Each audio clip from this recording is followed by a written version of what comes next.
Hey guys, so today we're going to be starting our seeds for the spring and summer gardens. I didn't really plan on doing this today, but the weather outside is just awful, cloudy, overcast, raining for the last couple hours. So I figured I'd get out here in my garage where I have my seed starting station up, and we're going to go ahead and start these seeds. I'll show you guys what my station consists of, what seeds I'm using, and how I do this. It's pretty simple, nothing real complicated about it, so let's get to it. All right, so this is what my seed starting station looks like. Really the only seed starting shelf is this one right here. I have 3 fluorescent 4-foot lights on there, and I have a heating mat and then one of those seed starting trays. I'm not gonna use the seed starting tray just because I'm not starting that many plants, but the rest of it you can see is used for storage, my quail incubator with my timer, egg turners, a few miscellaneous things that I use in the garage pretty often, and then my gas storage and some irrigation supplies and herbicides. But I did start my cayenne peppers, I don't know, a week or 2 ago, so we're going to be doing that. I am going to be using styrofoam cups.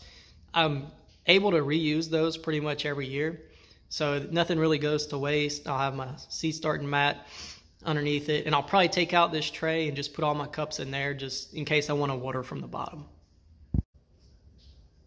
All right, so these are the seeds I'm going to be using. The first one, you can see I have the ghost pepper. Then we have our Carolina Reapers. Now the ghost pepper and Carolina Reapers, those are going to be dried and then put into my pickled quail egg mix. Banana peppers and the jalapeno peppers, they'll go into my pepper jelly that I'll make.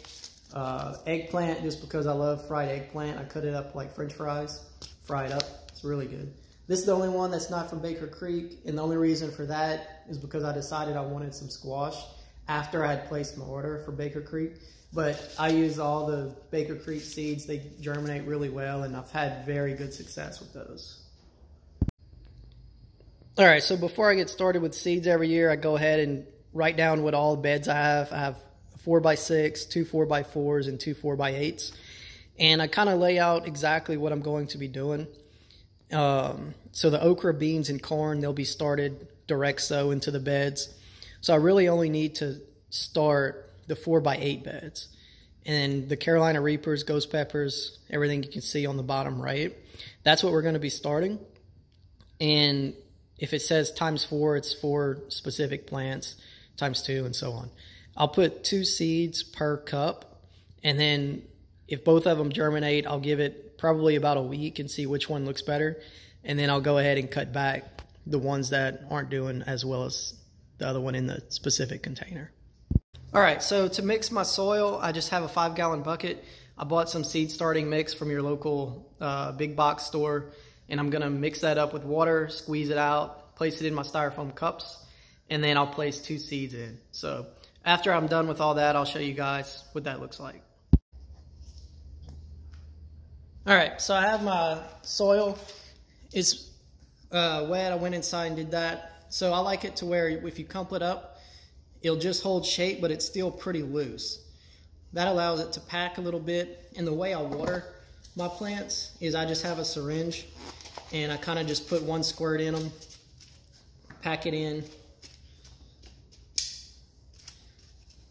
just like this, and then I'll go back and write on the side. See, I used this for cabbage last year for the winter garden, and I'll fill it up about like this, make a little hole, drop 2 seeds, and then cover it right back up. So I'll do this for all my plants. I'll get my seeds in, and then I'll show you guys what it looks like once I have all that set up. All right, so this is what it looks like. I had to raise my lights up just a little bit so I could put the top on. I put the top on just so that if it gets warm in there, the heat will stay instead of dissipating to the rest of my garage. I faced all the labels towards where I could see it. My Carolina Reapers are these 2 in the front and these 2 just on the side right here. And then I kind of turned this one so I could see that this was my ghost pepper, that one and the one right behind it. Now, my plan with these is to cut them back as soon as I get 4 good leaves on there. So you can see that they're kind of making their shoots right here, and I really want them to bush up before they go into the ground. So what happens is, this is a pair of leaves, this one and that one, and then this one and this one will be there. So what I'm going to do is, once this comes up just a little bit more, I'm going to cut this top off and make them start bushing out. And I'll do that on this one as well. This one's getting a little bit long, so I might be able to do that one actually right now. You can see how there's kind of, let me turn this here for you. You can see how there's kind of a pronounced gap right here on top of my 4 good leaves.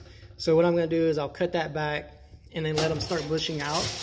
And I try to let them dry out, so you can see the potting mix is getting pretty brown compared to if it was completely wet.